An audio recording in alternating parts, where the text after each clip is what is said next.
Hello दोस्तों, आप सभी लोगों का मेरे YouTube channel GS smart academy में स्वागत है। हम लोग अशोक का साम्राज्य को पढ़ रहे थे। आज हम लोग देखेंगे एक स्थान पर यह मिलता है कि अशोक ने अपने 99 भाइयों की हत्या करके शासन सत्ता को हथिया लिया था। तो आज हम लोग इसी बात को जानने की कोशिश करेंगे कि क्या ये बात सही है, और यह अगर कहीं लिख दिया गया है तो क्या इतिहासकारों ने इस बात को ऐसे ही आंख मूंद कर मान लिया। इस सारी बातों का आज पोस्टमार्टम हम लोग करेंगे, और अगर आप वीडियो को पूरा देख लेंगे तो आपको किसी भी नोट्स और किसी भी वीडियो को देखने की जरूरत नहीं पड़ेगी। तो आइए हम लोग वीडियो को प्रारंभ करते हैं, और इसके पहले हम लोग जानते हैं कि ये बातें कहाँ लिखी गई हैं, और ये इसको इतिहासकारों ने ऐसे ही क्यों मान लिया कि अशोक ने अपने 99 भाइयों को मारकर शासन सत्ता को हथिया लिया था। और इसके हम आपको कई उदाहरण भी बताने वाले हैं, और आप ये सोचने के लिए मजबूर हो जाएंगे कि क्या ये चीज़ें हो सकती हैं। और वीडियो को अगर आपने अंत तक देख लिया दोस्तों, तो आपको ये बात पता चल जाएगी कि ये बातें सच भी हो सकती हैं, और आज के समय में ये चीज़ें क्यों नहीं होती हैं, इसके बारे में भी हम लोग बात करने वाले हैं। और वीडियो को देखें। चलिए हम लोग प्रारंभ करते हैं वीडियो को, और इसमें देखते हैं। सबसे पहले हम लोग देखते हैं अशोक का राज्याभिषेक।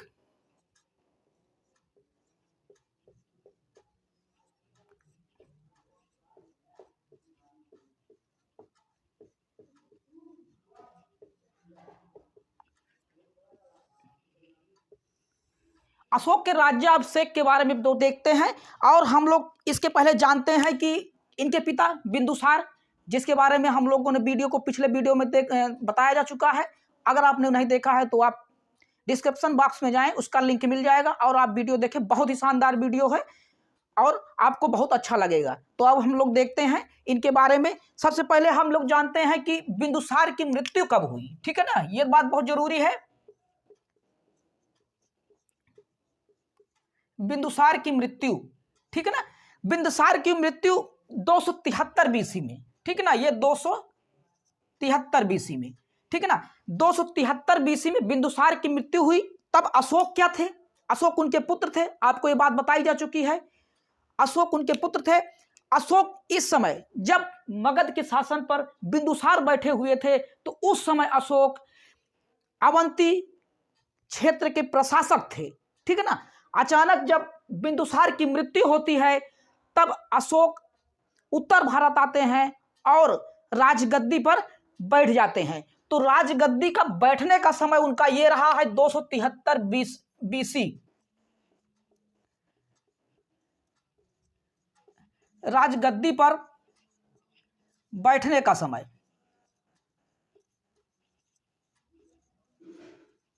ठीक है ना, राजगद्दी पर बैठने का समय 273 बीसी। और बहुत ही इंपॉर्टेंट बात है दोस्तों, और राज्याभिषेक,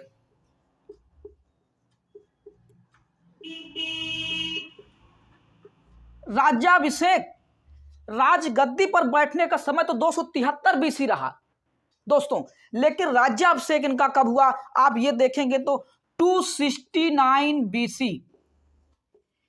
इस समय से 4 वर्ष बाद अशोक का राज्याभिषेक हुआ।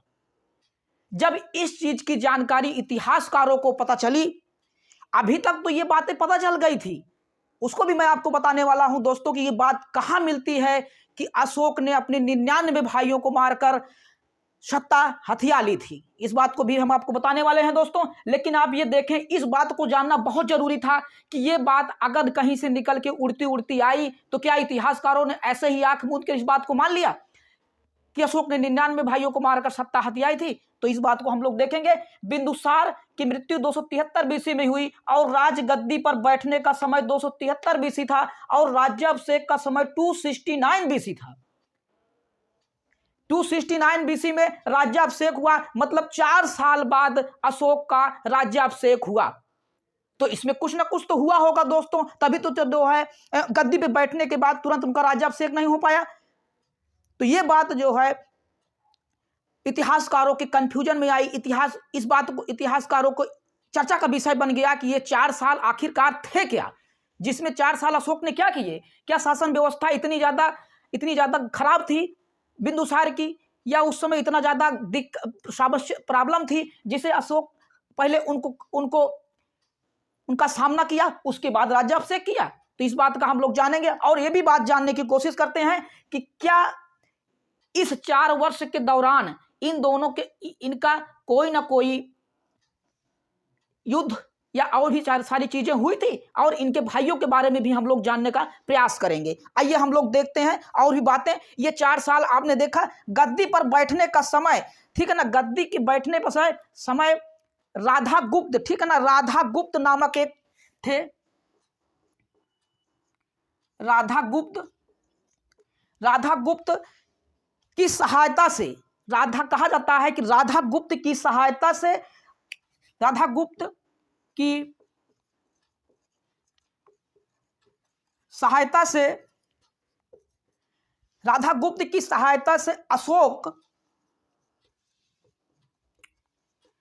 अशोक अपने बड़े भाई सुसीम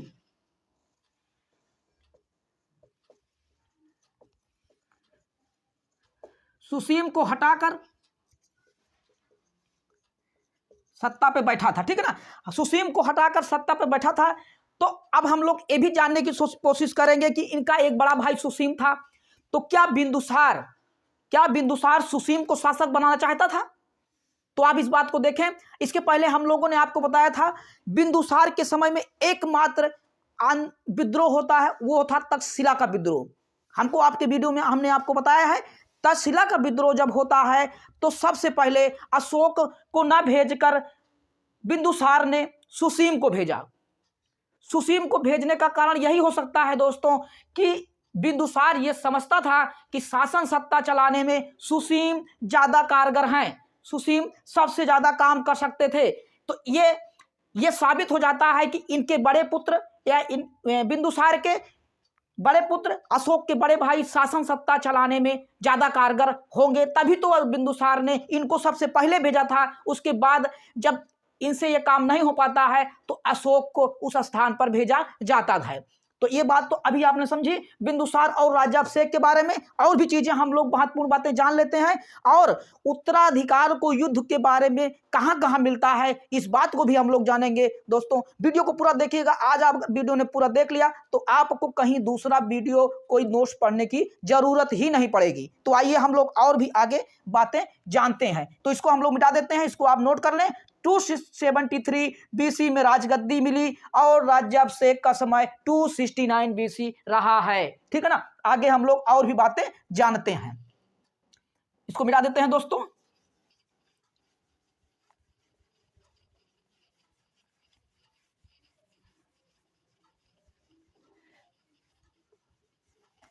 अब यह बात कहां मिलती है कि अशोक ने अपने 99 भाइयों की हत्या करके शासन सत्ता हथिया ली थी? तो हम देखते हैं एक बौद्ध ग्रंथ है दोस्तों,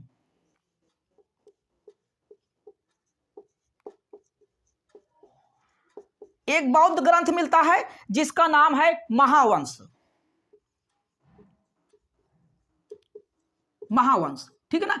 यह महावंश है, दीपवंश महावंश, 2 सिंघली बौद्ध ग्रंथ मिलते हैं, ये सिंघली बौद्ध ग्रंथ कहे जाते हैं। इसी महावंश में ये बात मिलती है कि अशोक ने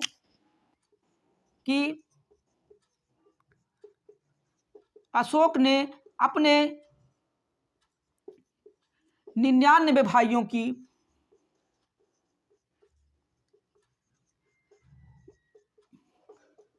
हत्या करके शासन सत्ता हथिया ली। अपने 99 भाइयों को महावंश में मिलता है दोस्तों कि अपने 99 भाइयों को मारकर अशोक ने शासन सत्ता हथिया ली। तो क्या यह बात सच हो सकती है दोस्तों? तो इस बात को भी हम लोग देखेंगे, और इसके पहले हम आपको ले चलते हैं एक नए सम्राट की तरफ। आप देखते हैं, आपको इससे पहले वीडियो में पढ़ाया जा चुका है, अशोक के मौर्य वंश के पहले एक शासक हुए हैं हर्यक वंश, जिनको पितृहंता वंश भी कहा जाता है। आपको पढ़ाया जा चुका है दोस्तों कि पितृहंता वंश, उसमें शासकों ने एक दूसरे को मारकर सत्ता हथियाई है। पहला उदाहरण यह मिलता है। अब एक पहला उदाहरण हम लोग कुछ लोग देख लेते हैं दोस्तों, इसको मिटाते हैं, आप इसको देख लें। एक उदाहरण यह मिलता है दोस्तों कि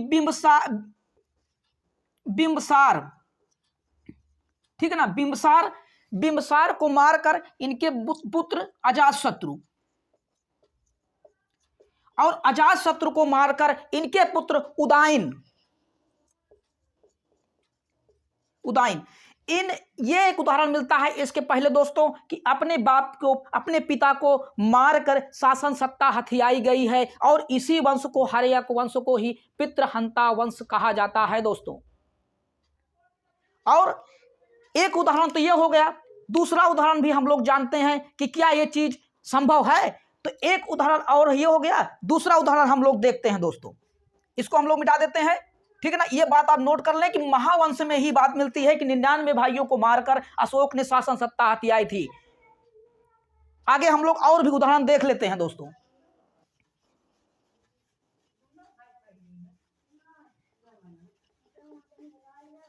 एक उदाहरण और देखते हैं दोस्तों, वो है मध्यकालीन भारत इतिहास का, जिसमें यह बात को मिलती है। आप देखेंगे एक दूसरा उदाहरण, जिसमें एक शासक होते हैं जिनका नाम था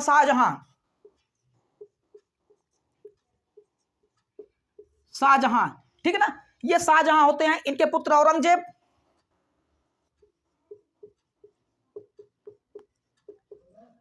इनके पुत्र औरंगजेब ने शाहजहां को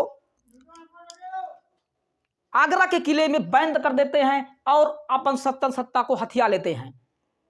तो आप इस बात का ध्यान रखें दोस्तों। दो उदाहरण आपको हमने बता दिया, ऐसे बहुत से उदाहरण आपको भारतीय इतिहास में मिल जाएंगे जिसमें यह बात का प्रमाण मिल जाता है कि शासन सत्ता की लालच में लोग एक दूसरों की कत्ल करने के लिए तैयार हो जाते थे। तो हो सकता है कि ये बातें जो महावंश में कही गई हैं, या इनके राजगद्दी से राज्याभिषेक के बारे में 4 वर्ष का जो समय बचा हुआ है, उसमें हो सकता है कि ये बातें सच कही गई हों। और अब हम लोग आगे देख लेते हैं दोस्तों कि उत्तराधिकार को लेके युद्ध किस ग्रंथ में ये साक्ष्य मिलते हैं कि अशोक ने उत्तराधिकार को लेके युद्ध किया था। तो इस बात को भी हम लोग आगे देख लेते हैं दोस्तों। ये दो उदाहरण थे, हमने आपको ये बात बताने के लिए कोशिश किया कि शासन सत्ता को पाने के लिए लोग एक दूसरे की हत्या कर सकते हैं, ऐसा हो सकता है, ठीक है ना। आगे हम लोग और भी बातें जान लेते हैं दोस्तों।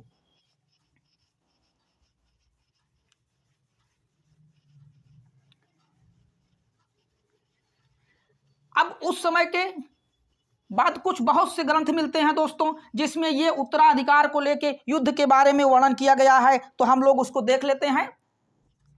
उत्तराधिकार के बारे में युद्ध, ठीक है ना, अशोक का ऐसे कौन कौन से ग्रंथ हैं जिसमें यह बात मिलती है दोस्तों कि अशोक ने उत्तराधिकार को पाने के लिए युद्ध किए थे। तो हम लोग वो बातों को भी देख लेते हैं। सबसे पहला तो हम लोगों ने आपको बताया ही है, एक पहला ग्रंथ है जिसका नाम है महावंश, जिसमें यह बात कही गई है कि अशोक ने अपने 99 भाइयों को मारकर शासन सत्ता हथिया ली थी। तो ये था महावंश। दूसरा ग्रंथ अब देखते हैं दोस्तों, दूसरा ग्रंथ है जिसका नाम है दीपवंश। महावंश, दीपवंश, इसमें भी इस बात का वो जिक्र किया गया है। एक और ग्रंथ है जिसका नाम है दिव्यावतान, जिसका नाम है दिव्यावतान। और तीसरा ग्रंथ है तिब्बती लेखक तारानाथ, ठीक है ना। तो एक लेखक और मिलते हैं जिनका नाम है तिब्बती लेखक तारानाथ।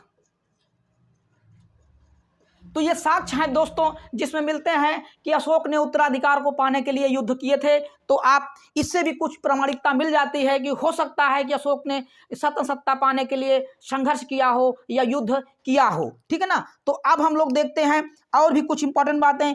और अशोक ने अपने 5वें अभिलेख में दोस्तों, 5वें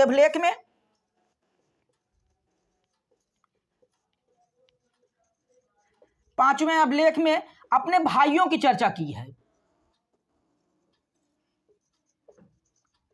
ठीक है दोस्तों। अपने 5वें अभिलेख में अशोक ने अपने भाइयों की चर्चा की है। तो इस बात का भी प्रमाण मिलने लगता है कि हो सकता है कि उसके कुछ भाई उसके शासन सत्ता के दौरान जिंदा रहे हों, ठीक है ना। तो ये बात 5वें अभिलेख से हमको मिल जाती है। तो आगे हम लोग और भी कुछ महत्वपूर्ण बातें जान लेते हैं दोस्तों, देखते हैं वो कौन कौन सी हो सकती हैं। ठीक है ना, इसको हम लोग मिटाते हैं दोस्तों।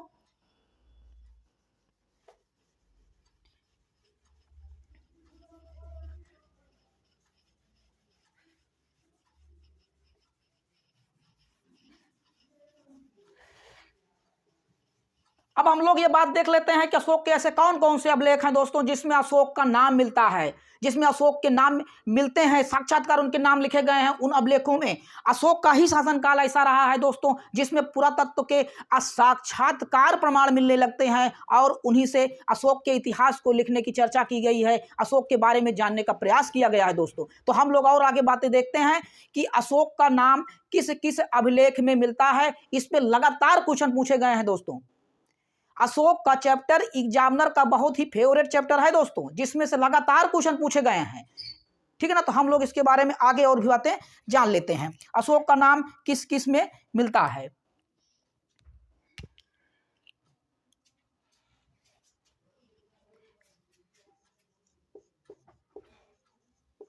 मास्की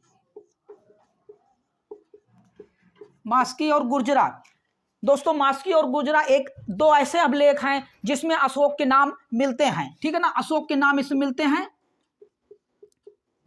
यह क्वेश्चन बार बार पूछा गया है दोस्तों, तो इस बात को ध्यान रखें कि मास्की और गुर्जरा ही ऐसे दो अभिलेख हैं जिनसे अशोक के नाम मिलते हैं और लगातार एग्जामिनर इसके बारे में पूछ लेता है कि अशोक का नाम किस अभिलेख में मिलता है, और 3 से 4 अभिलेख उनके दे के पूछ लेता है कि किस में बात को मिला गया है। तो आप इस बात का ध्यान रखेंगे दोस्तों, ये बहुत ही इंपॉर्टेंट क्वेश्चन है, लगातार इस पे क्वेश्चन पूछे गए हैं। आगे हम लोग और भी बातें जान लेते हैं। पुराणों में भी अशोक को अशोक वर्धन कहा गया है। ठीक है ना, तो इस बात का भी ध्यान रखें दोस्तों, पुराणों में अशोक को अशोक वर्धन कहा गया है। ठीक है दोस्तों, पुराणों में अशोक को अशोक वर्धन कहा गया है। तो आप इस बात का ध्यान रखें, मास्की और गुर्जरा दो अभिलेख मिले हैं जिसमें अशोक नाम मिलता है और पुराणों में अशोक वर्धन कहा गया है। ठीक है ना, और भी हम लोग देख लेते हैं। अब अशोक को अभिलेखों में देवाना प्रिय या देवताओं का प्रिय कहा गया है, देवताओं में सुंदर कहा गया है। तो आप इस भी बात का ध्यान रखें, ये कौन से अभिलेख में मिला है, इस बात को हम लोग आगे बात करेंगे। ठीक है ना दोस्तों, ये था अशोक का, जिसमें बहुत ही इंपॉर्टेंट चैप्टर था, जिसको हम लोगों ने आपको बताया। आपका कंफ्यूजन स्वाभाविक है कि दूर हो गया होगा। शासन सत्ता के लिए लोग कुछ भी कर सकते हैं। आज के समय में आप जा देखेंगे कि ये चीजें नहीं हो पा रही हैं, इसका क्या कारण है ये भी हम आपको बता देते हैं दोस्तों।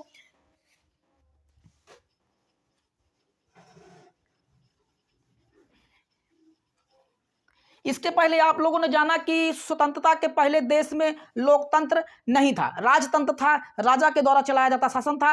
आज के समय में स्वतंत्रता के बाद भारत में लोकतंत्र लागू हो गया। लोकतंत्र, ठीक है ना, यही लोकतंत्र के डर की वजह से आज लोग अपने माँ बाप पिता का युद्ध मारकर सत्ता नहीं हथियाते हैं। इसी का डर होता है, वो जानते हैं कि अगर मैंने ऐसा किया तो जनता हम लोगों पे भरोसा नहीं करेगी। इसके पहले राजतंत्र था, राजतंत्र में बल काम करता है, लोकतंत्र में जनता का विश्वास काम करता है दोस्तों।